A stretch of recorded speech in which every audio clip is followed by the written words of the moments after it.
What's going on, everyone? So, one of the big things in Scream 4 was Sidney Prescott and her perception to the town of Woodsboro, right? She was not loved by any stretch of the imagination, really despised. She was the angel of death in many people's eyes.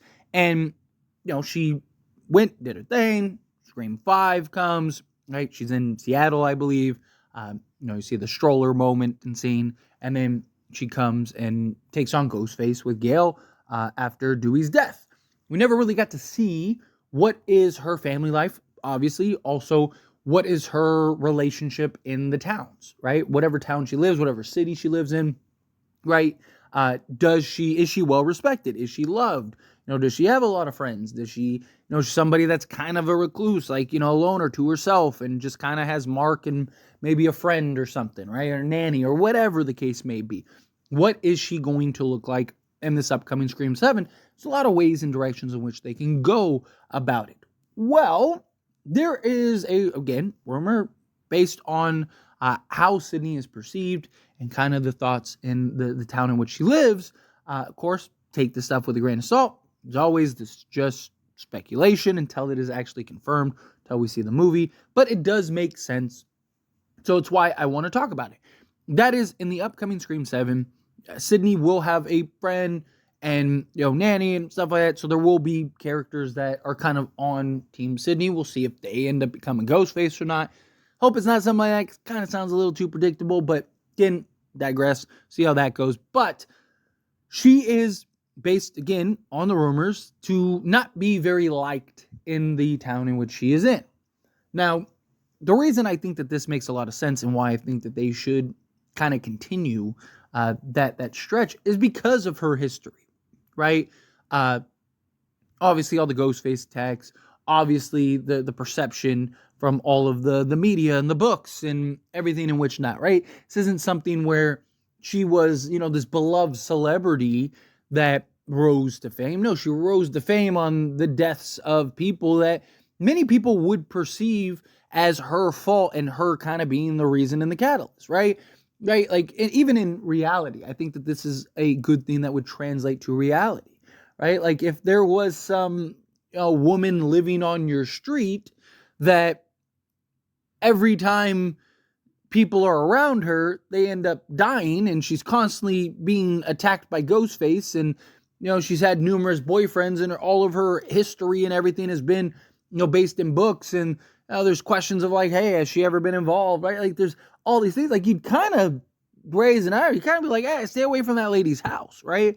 If you had kids, hey, don't go anywhere near that lady's house. You stay on this side of the street, right? Like, it's that stigma that would be centered around Sidney Prescott, and potentially her family, right? Which I do think is a real opportunity for this Scream film to kind of tell a very unique story in the world of Sidney Prescott, right? Like, how does it impact her children, right? Are children going to school?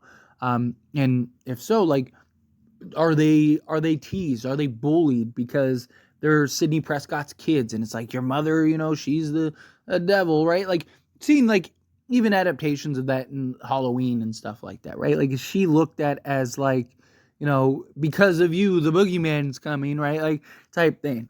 And I think that you could have like this fun dynamic. Like, what's Mark's experience, right?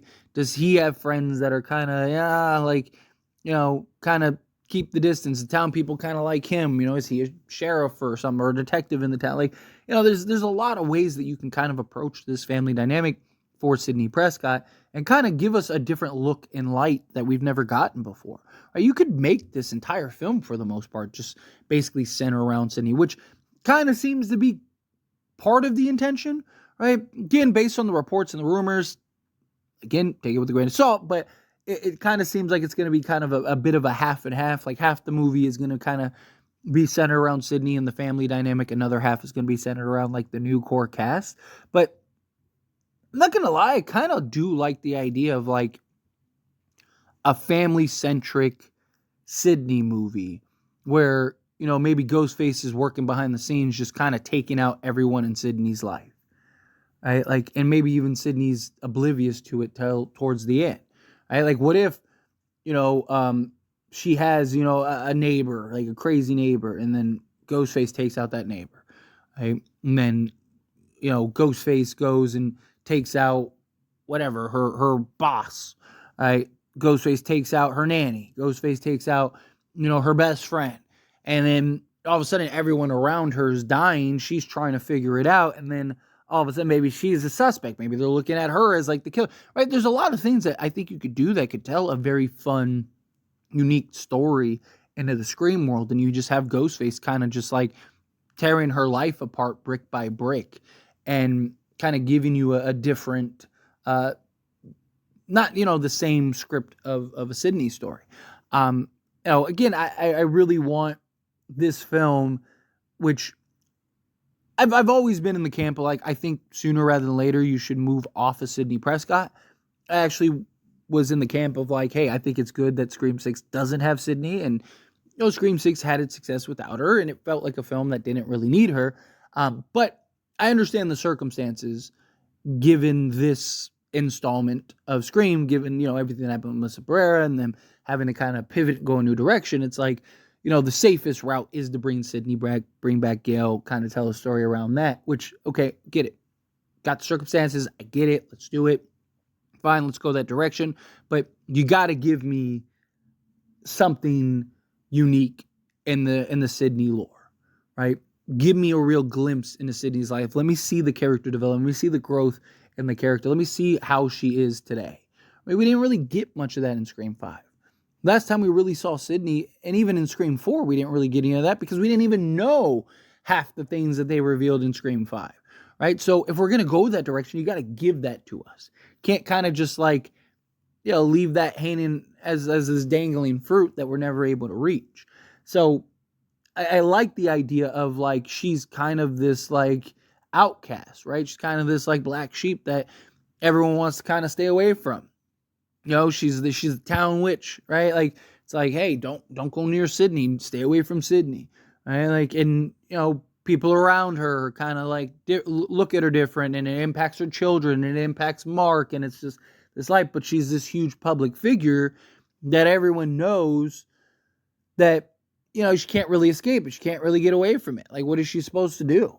Right? She can't go into hiding for the rest of her life. She's got children now. She's got a family now. So I'd like to see that struggle. I'd like to see that dynamic. I'd like to see, maybe Mark Kincaid is in a grocery store and just, lays somebody out because, they're talking bad about his wife, or maybe they get in a little scuffle or something. Right? Like, there's a lot of things that I think you can kind of really build this like family dynamic, tell a unique look. And I'm all for it, right? Like, give me something we haven't really seen in a Scream film. Like, we haven't really seen, a family story and dynamic. I mean, obviously, it's kind of always, to an extent, hinged on family, right? Like, I mean, even Maureen to Sidney, and then, the brother, and it's always like a, relative, and especially this latest installment, where you have, the boyfriend again, but then it's the family revenge, and there's always been, and then, I mean, even Scream 5 with all the family ties and connections, there's always been a level of family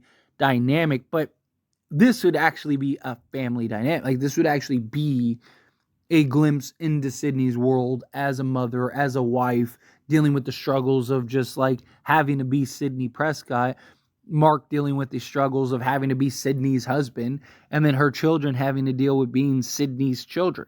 I just think that there's a lot of fun ways that you kind of approach that, tell a convincing story, tell creative story, have Ghostface in the mix and involved, right? Obviously, again, you have some new characters, you introduce some new things, and I think it could be a good story, like genuinely, and it's actually something that I'm kind of looking forward to now, right? I mean, I was always looking forward to Scream 7, right?